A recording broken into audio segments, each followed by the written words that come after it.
get with other people who are not antagonistic towards what you want, who are willing to eat in the best way, to live in the best way, to wear clothes that are the best, that want those things. And the ones who don't want that, find your tribe. Your room is down the hall. It's not this room. Like, find your tribe and be at peace with your tribe so that everyone can have the manifestation that they're looking for. Certainly. Powerful stuff here. So, man, we all be in service to self, That's which is right. outside Be in self. service to self, to be Yeah. in service to the world.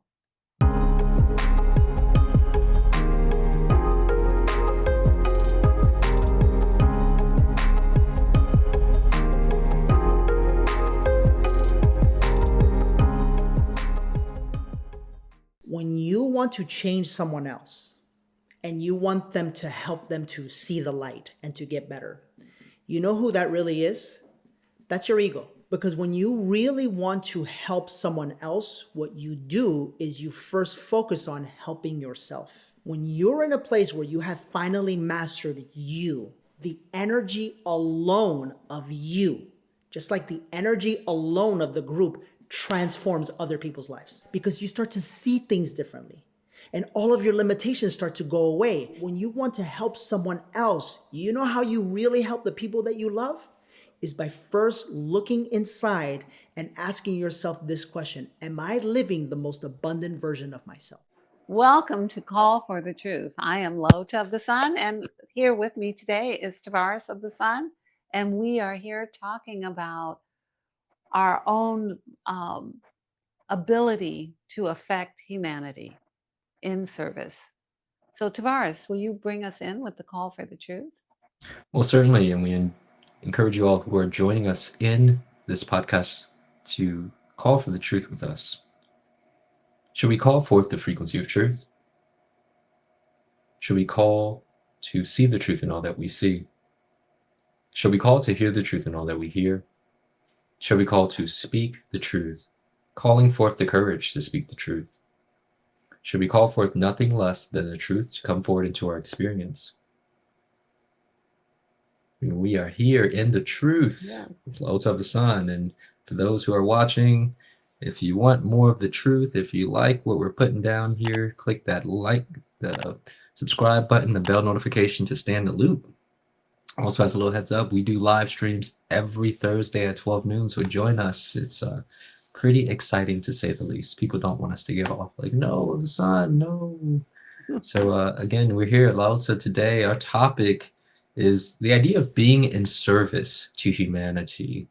And this is a major thing because this requires one to see that there's more than just self.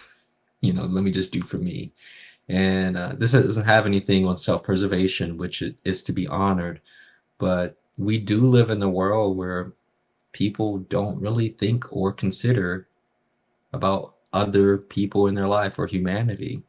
So would you kick us off with what inspired this idea of the need for us to be in service to our other selves?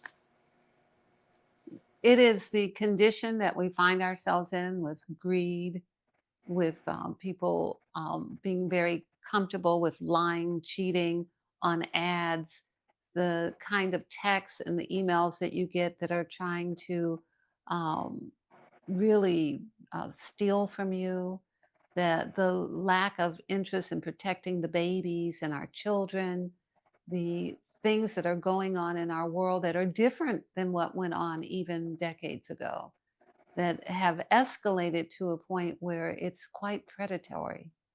And without it, it seems senseless because if you block out the sun in this world and you contaminate the air with chemtrails, where are you going to live? It's that idea of what are we doing? What are we allowing? What are we permitting in our experience? And why aren't we up in arms that the children who live next door are breathing in aluminum? Why aren't we up in arms that things are happening in the school system and books are being burned and that all kinds of things that are anti-human are taking place with our food, our medical system, our teachers, and all of our systems. What's happening with our legal system? Is it being, um, engineered to work against us? Are we in a world that is weaponized against us? And whose world is it? Like, so who do we point to when we say the world is messed up? They. There's a lot of they did this. Who is they? There's a lot of that going on. Yes, it's like, so the idea of being in service is really self-preservation. It's, you mentioned it in the introduction, to serve yourself would be to preserve yourself. Well, but this, To I think, serve and preserve. yeah, this feels like it takes or requires the individual to stretch to see themselves in the other, to see that they, you often talk about, I'm going to speak to my other self to inspire them to be great. Because Yes. and within that action, that's a multidimensionality for you all. Yeah. Within that multidimensional action is the understanding that the people outside of me are me. And what I do for self, I do for my other selves, and vice versa. So would you speak a little bit about the necessity of Kesh or oneness and how that Yeah. helps us be in service to the other? Because we live in a world where separation is the normal and every religion is separate from every other religion, every race and national group is separate from every other group, that the divisiveness of showing the separation is clear to all of us. The college students are against the uh, policies of the administration, and separation is the name of the game. In that world, oneness seems like a heretical idea. Like, what do you mean oneness? We're separate. We're Democrats. We're Republicans. We're Christians. We're Jews. We're this. We're that.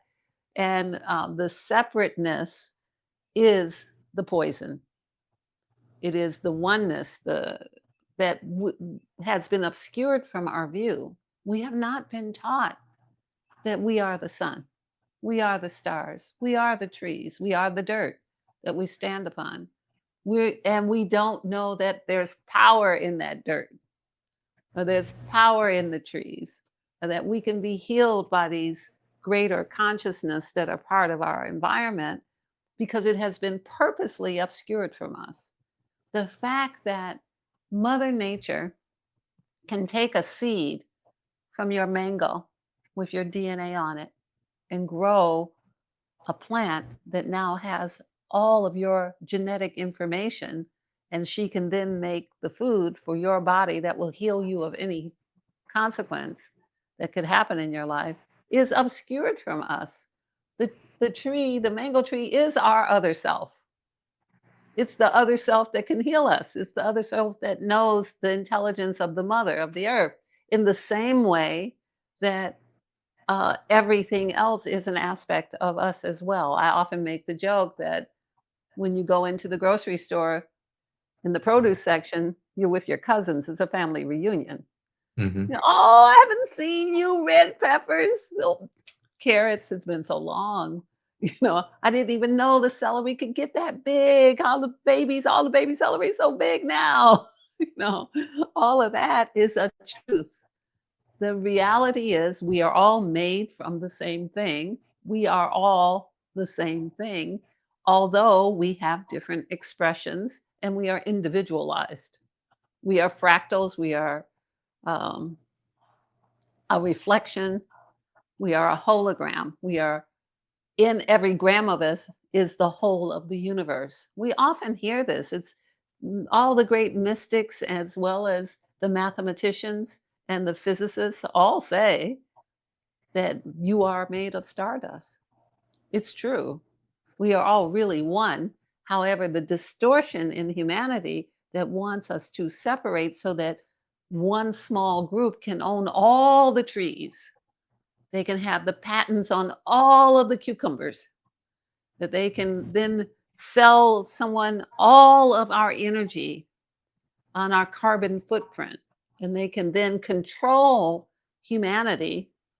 This is the separation that is not sustainable, cannot last, and is actually already in failure.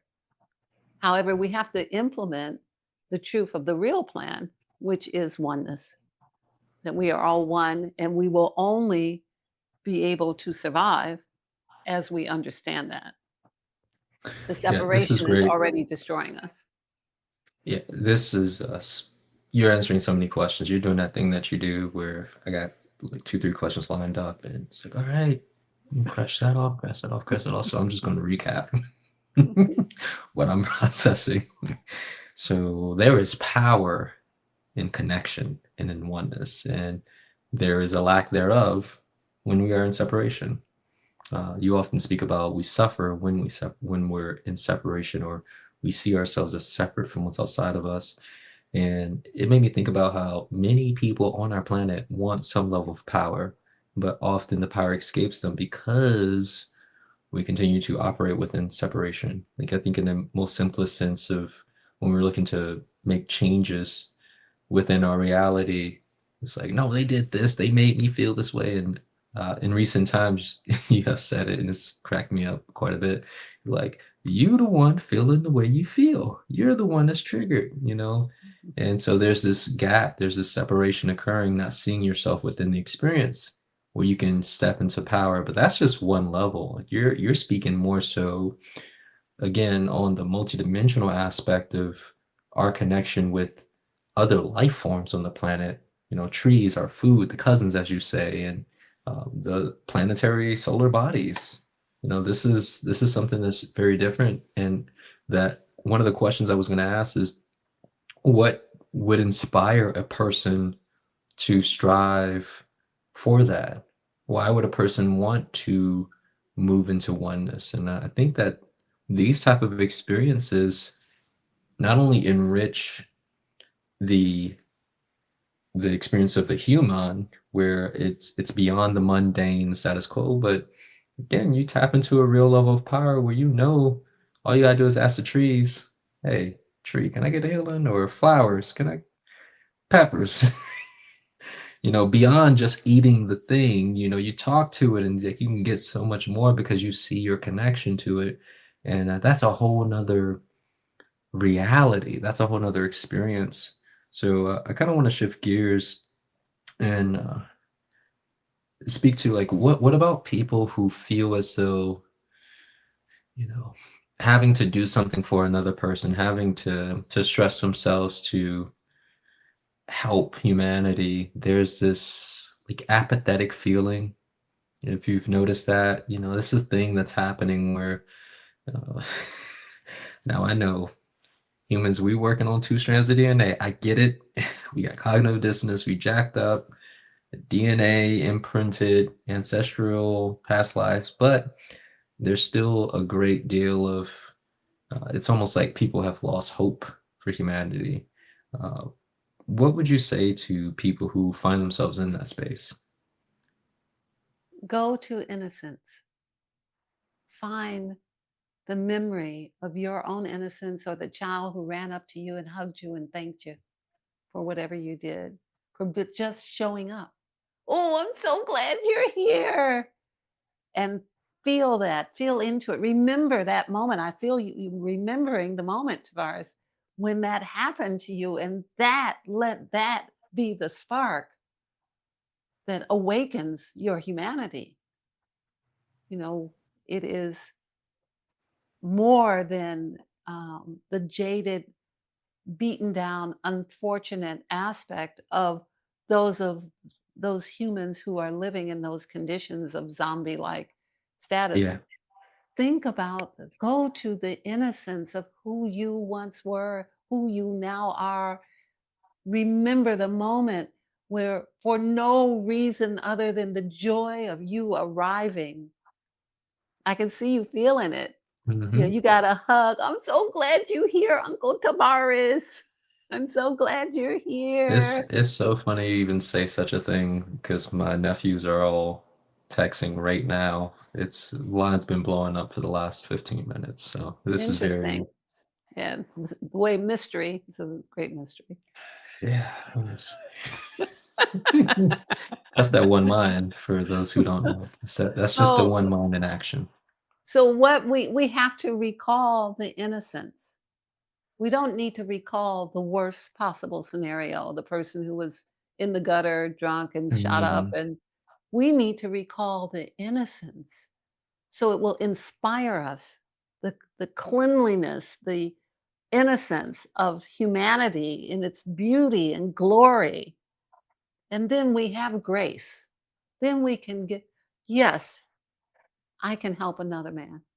Yes, I may take this opportunity to give someone who's hungry food.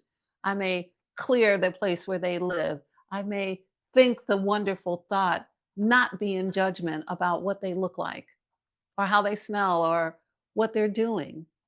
I may be able to give generously of my uh, essence and high vibration to them, which is really there. When you hand someone money, it's not necessarily high vibration. Sometimes you don't want to let go of it on the other end, like, Yes. I don't want to pay you, but I don't want to pay you. I don't really want to give you this money. I don't want to help you. Yeah. I want to just give you the bare minimum. You know, that's not really what I'm talking about. I'm talking Mm. about where you know that if you give, it will come back to you sevenfold. That whatever you have gotten previously has given you more than you could ever give back. Where you strive to keep up with what you have received. Whereas that aspect, it encourage that aspect to come up into your throat and out of your mouth and smile to another human being. What do you lose? What is it that you can lose from that memory of the innocence that others are coming forward with and that may be revealed again? If you're a conscious investor looking to make a difference, you need to hear about Aluca Gold. Because doing good and doing well isn't just a dream, it's our promise. Let's face it, everyone wants their money to work harder. But what if your gold investment could do double duty? Aluca Gold is more than just precious metal. We're committed to ethical sourcing and total transparency so you know exactly where your gold comes from, and who it helps. Every ounce you invest helps support real miners and their communities with humanitarian projects and fair wages. That's not just good business, it's good for the world. You get solid, physical gold, plus the pride of knowing your investment brings hope and opportunity to families who need it most. So why settle for ordinary returns when you can spark extraordinary change? Invest with purpose. Invest with Aluca Gold. Do good, do well, and let your gold investment shine brighter than ever. Within I have them. a question for you because I'm starting to tap in to see what is it that people see and experience when they hear these things. So when you said, what is it that you lose? The first thing that came into my mind was like, it's really no loss because if self is here and there, it's like you gain, you raise up, that mean I raise up, right? We win. But again, I can see that there's a disconnect. I think also because of socially how humans have been conditioned for, like, for example, some type of instantaneous gratification where, feeding the person, helping the other person out. Um, but I also think it's not just instant gratification, it's how they think it's supposed to come back to them because I think the exchange, the joy, the experience of just gifting and being in service in and of itself has its reward. And that's something that I've seen in my own experience where being in service, there's something for both parties. That very act itself gives a level of sustenance or nourishment to the soul. But I see that can only happen depending on how our perception of the giving. And you spoke to it so well, like I don't want to give this money up, and kind of like we're giving, but we're still kind of holding Yes, on, we're don't want to resisting, like, quite do and it. in every penny of it, there's a level of like, I don't want to do this. I don't want to give Mm, you this. And then that taints the entire exchange. And Yeah, and I then experience that on a regular basis. I yeah. experience that because people value is individual. It's all a matter of what you value. If you have no value for love and appreciate, if you have no value for what someone has given you that has raised you up to make you better, more glorious, if you have no value for that, then you have no value for it. Mm, However, the person who gave it still has still can hold their integrity, even if the other person is resentful and difficult and thinks you should do more or you haven't done enough. Like, here you are born to earth to serve them and have not served them properly. That's an unfortunate thing. And they're mad at you because you haven't done enough for them. There is that attitude that is mhm. generated through our cultural systems. Like, what you need to be doing more, buddy. I married you. You're supposed to be doing way more than what you're doing. Didn't you know that was the name of the game here? You were born to make sure that I have all the stuff I need. Mm. That's really not how it works, but That that sound is like how. that sound like But that baby talk that carry me. It's like, "You gotta get up and walk." that's that, footprints in the sand. Like, carry me Mm, across the hot sand because you can. And I'm just amazed that I got on the other side and was surprised that somehow I got there and you were the one who carried me across.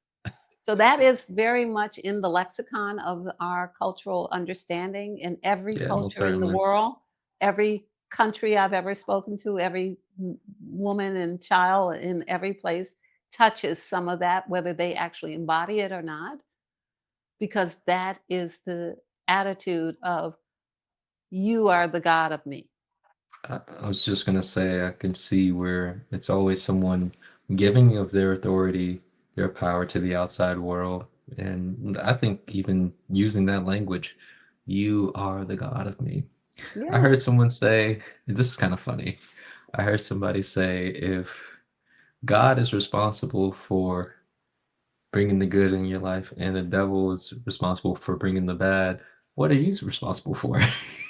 Like, what are you responsible for? So, on either spectrum, it's like people just giving their power to an outside source, so I can definitely see it feels as though we've touched on a lot of different perspectives regarding this idea of being in service and recognizing who self is and finding the balance within that too, because this last example that you gave about outside authority, I can see where that would be an imbalance to the acknowledgement of self outside of self.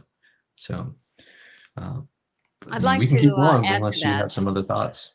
I'd like to add to that that I have noticed in my own experience that the most devastating and unfortunate suffering that I have experienced is when I was depending on someone else.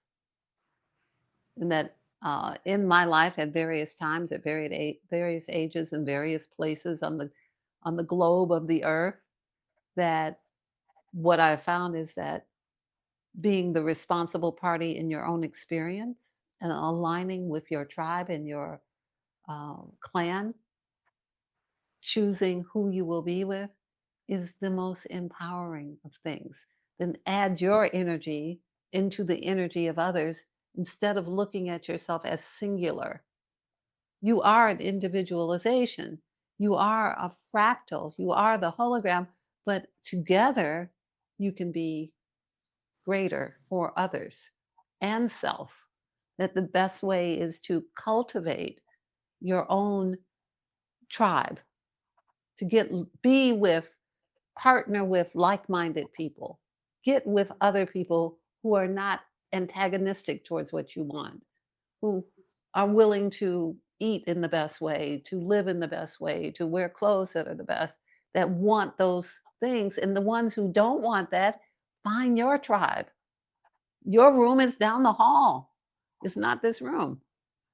Like, find your tribe and be at peace with your tribe so that everyone can have the manifestation that they're looking for.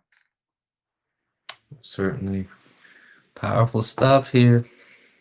So may we all be in service to self, That's which is right. outside Be in self. service to self, to be Yeah. in service to the world. Yeah. I like that last bit. Just again, recognizing who and what you are. You are an individual, but you're interconnected at the same time. You know, you are the hologram. This is beautiful language because I can see where we get stuck in the I am, the me, the singular, and it's all about me. But no, like so is the I am is them too. It's I'd like to everywhere. speak to that. I'd like to share a little bit about that before we Yes, go. yes. Yeah, I'm pulling up the cards by the way, getting Oh, our good. card pool ready. You go right ahead. So I am means I am the rock. I am the tree. I am the sun.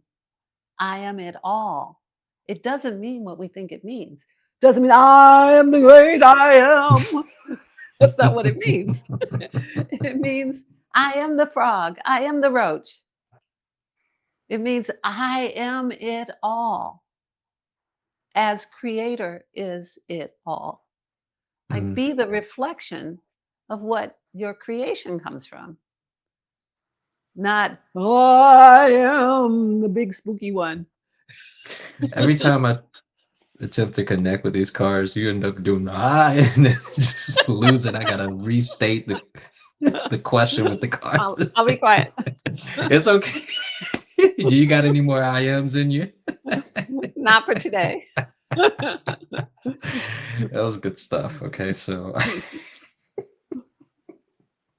I'm asking the cards to share with us the truth that we must hear today regarding being in service to self, and self being the oneness, the self both inner and outer. All right, here we go. Oops, hold on. My card's kind of stuck together. Maybe two of them today. All right, the theme is evolution. Green for heart chakra. There is always more of you to work with. There is Well, there always you have more it. to see, more ways to grow, and more to do. Evolution is continuous. Say that's a win. That's right. You better get the evolving. Can't stop, won't stop. Universe ain't stopping. You, the universe. We thank you all for joining us today at Call for the Truth, and we hope that we will see you again in Kesh and Veritas with honor, respect, and gratitude. Thank you.